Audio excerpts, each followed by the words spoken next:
د تقدیر په باب کې د تقدیر چې کومه مسله ده په دې کې دوه فرقې ګمراه دي، یعنی هغوی په دې مسله کې حق ته نه دي رسېدلي. یو فرقه ده هغوی ته ویلی کېږي القدریه. دا قدري چې دی د ده دا عقیده یي چې دا انسان چې څه کوي د ده چې دا کوم کارونه دي او افعال دي دا دی په خپله جوړوي، یعنی ټول اختیار د انسان دی او دا ګمراه دي ځکه چې اصل اختیار او مشیت خو د الله دی، د الله د مشیت لاندې د انسان اختیار دی او مشیت دی. دویمه چې کومه ګمراه فرقه ده هغوی ته ویلی کېږي الجبریه. د دې جبري انسان دا عقیده یي چې دا دی چې څه کوي دی پکې مجبوره دی، یعنی الله پې هر څه په زور کوي والعیاذ بالله. د ده نه خپل اختیار شتي نه مشیت شتي، که دی ګناه کوي هم الله یې پې کوي، که دی نیک عمل کوي هم الله یې پې کوي، او دا دواړه فرقې ګمراه دي. الحمدلله زمونږ عقیده هغه دا ده چې اصل اختیار او مشیت هغه د الله سره دی او د الله اختیار او مشیت اصل دی. انسان لم الله رب العزت اختیار ورکړی دی، خو هغه اختیار او مشیت د الله د اختیار لاندې دی.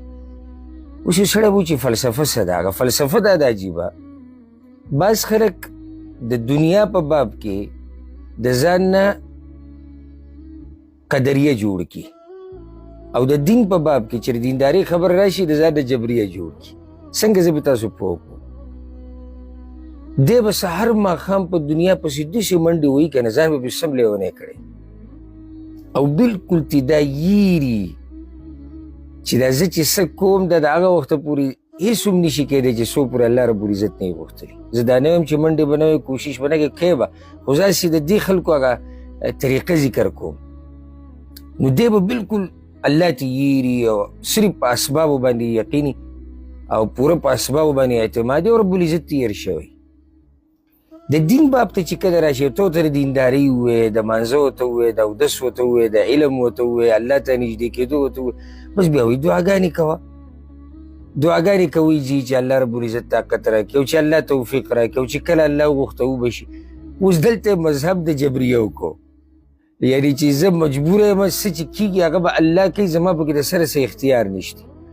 اوس زه په دې پوهه نه شوم چې د دین دپاره ستا سوچ دغه دی. منو دعاګانې به هم غواړو، د الله نه به امیدونه هم ساتو او چې څو پورې الله نه یې غوښتلي یو کار نه کېږي، هدایت یو انسان ته نه میلاویږي. خو د انسان خو هم څه خپې لاس وایي که نه، د دنیا دپاره دومره منډې چې هلته د یو سړي نه الله یېر شي او د دین په باب کې بیا ټوله خبره دغې ته پاتې شي چې یاره دعاګانې کوئ، یاره بس که الله توفیق راکړو، یاره دیندارۍ ته مې ډېر زړه کېږي خو کاش او ارمان.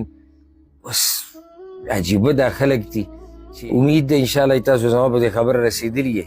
نو الله رب العزت به موږ له هدایت هم راکړي، الله رب العزت به زموږ د ګناهونه مو وبخي، الله رب العزت به موږ له په دین کې ترقي راکړي. خو شرط دا دی چې ما او تا کې اخلاصي او کوشش وکړو، محنت وکړو او ورسره دعاګانې امیدونه دا خو سره لازم دي او دې نه د کوشش او د محنت نه بغیر دا نه کېږي. الله رب العزت دې موږ ټولو ته په دین باندې د عمل کولو طاقت راکړي.